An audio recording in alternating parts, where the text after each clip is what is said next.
Daily. Taste the Daily. Godavari తీర ప్రాంతంలో తుఫాను ప్రభావం క్రమంగా పెరుగుతోంది. తుఫాను ప్రభావం మరింత పెరగనుండడంతో ప్రభావిత ప్రాంతాల ప్రజలను పునరావాస కేంద్రాలకు తరలిస్తున్నారు. మొగల్తూరు మండలంలోని పునరావాస కేంద్రాలకు చేరుకుంటున్నారు బాధిత గ్రామాల ప్రజలు. పునరావాస కేంద్రాల్లో భోజన, మంచినీటి, వైద్య సదుపాయాలను ఏర్పాటు చేశారు. మరింత సమాచారాన్ని మా ప్రతినిధి మల్లికార్జున్ మనకు అందిస్తారు.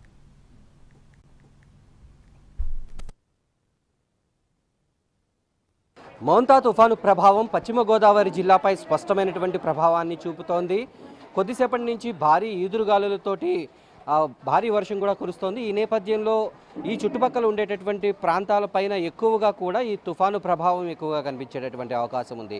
పశ్చిమ గోదావరి జిల్లాలో తీర ప్రాంతమైనటువంటి మొగల్తూరు హై స్కూల్ ప్రాంతంలో మనం ఉన్నాం. ఇక్కడే పునరావాస కేంద్రాన్ని ఏర్పాటు చేసి మొత్తం ఈ పేరుపాలెంలో ఉన్నటువంటి ఎవరైతే ఉన్నారో వారందరినీ కూడా ఇక్కడ సురక్షిత ప్రాంతాలకు తరలించారు. వాళ్ళందరూ కూడా ప్రస్తుతం పునరావాస కేంద్రంలో తలదాచుకుంటూ ఈ తుఫాను తీరం దాటిన తర్వాత ఇళ్లకు వెళ్లేందుకు సిద్ధమవుతున్నారు. వీళ్ళకి అవసరమైనటువంటి ఆహారంతో పాటు ఎటువంటి ఇబ్బందులు లేకుండా, వైద్యపరంగా కూడా ఎటువంటి ఇబ్బందులు లేకుండా మెడికల్ క్యాంపులు కూడా సిద్ధం చేశారు. మనతో వీళ్ళందరూ కూడా ఈ గ్రామానికి, పేరుపాలెం గ్రామానికి చెందిన వాళ్ళు హై స్కూల్లో ఏర్పాటు చేసినటువంటి పునరావాస కేంద్రంలో వీళ్ళందరూ తలదాచుకుంటున్నారు. ఇదే తరహాలో ఈ మండలంలో దాదాపు 21 పునరావాస కేంద్రాలను ఏర్పాటు చేశారు. వాటిని ఎప్పటికప్పుడు అధికారులు పర్యవేక్షిస్తున్నారు.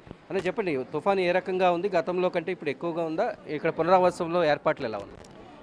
ఈ పునరావాసానికి సంబంధించిన ఏర్పాట్లు అయితే కనీవిని ఎరుగని రీతిలో మరి గత ప్రభుత్వాల కంటే ఈ ప్రభుత్వంలో చాలా బాధ్యత తీసుకుని మా ఎడ్యుకేషన్ డిపార్ట్మెంట్ని కూడా ఫుల్ ఫ్లెడ్జ్డ్గా ఇన్వాల్వ్ చేసి మరి ఇక్కడే ఉండటానికి అన్ని పర్యవేక్షించడానికి చక్కటి చర్యలు తీసుకున్నారు. హెల్త్ డిపార్ట్మెంట్ వారు కూడా షిఫ్ట్ సిస్టంలో డ్యూటీలు వేయడం జరిగింది. అలాగే ఇక్కడ భోజన సదుపాయాలు కూడా మరి చక్కగా అరేంజ్ చేసాం, టిఫిన్లతో పాటు అన్నీ కూడా. అలాగే ఈ ఏర్పాట్లు అన్నీ కూడా బాగానే ఉన్నాయండి. రాత్రి నుంచి కొంచెం వర్షాభావం ఇక్కడ తక్కువగానే ఉందని చెప్పాలి. కానీ ఈరోజు రాత్రి కీలకం కాబట్టి మేము అంతా కూడా మాకు వేసినటువంటి డ్యూటీ మా health department, education department, revenue department సమన్వయం చేసుకుని మేము చక్కగా ఈ ఏర్పాట్లను పర్యవేక్షించుకుని ప్రజలందరూ కూడా ఎవరు కూడా ఇబ్బంది పడే అవసరం లేకుండా ఈ పేరుపాలెం హై స్కూలు చక్కగా వసతులు ఉన్నటువంటి హై స్కూల్ కాబట్టి ఇక్కడ అధికారులు అందరూ కూడా పర్యవేక్షణ చక్కగా ఉంది.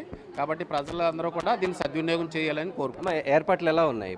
ఏ ఊరి నుంచి వచ్చారు? ఇక్కడ ఏ టైంలో వచ్చారు? రామాలయం కాడి నుంచి వచ్చామండి, పొద్దున్న వచ్చామండి. పేరుపాలెం బాగానే ఉన్నాయండి ఏర్పాట్లన్నీ ఎలా ఉన్నాయి? ఫుడ్ అన్నీ కూడా ఎలా ఉన్నాయి? బాగానే ఉన్నాయి.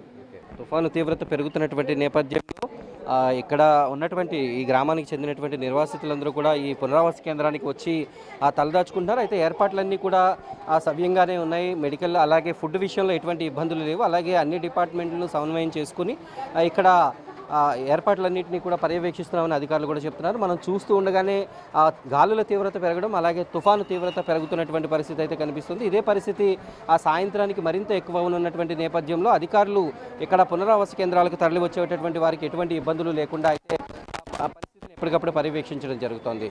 ఇది పశ్చిమ గోదావరి జిల్లాలో తుఫాను సమయంలో ఉన్నటువంటి పరిస్థితి. వీడియో జర్నలిస్ట్ కరిశ్రీనివాస్తో మల్లికార్జున్, పేరుపాలెం నుంచి.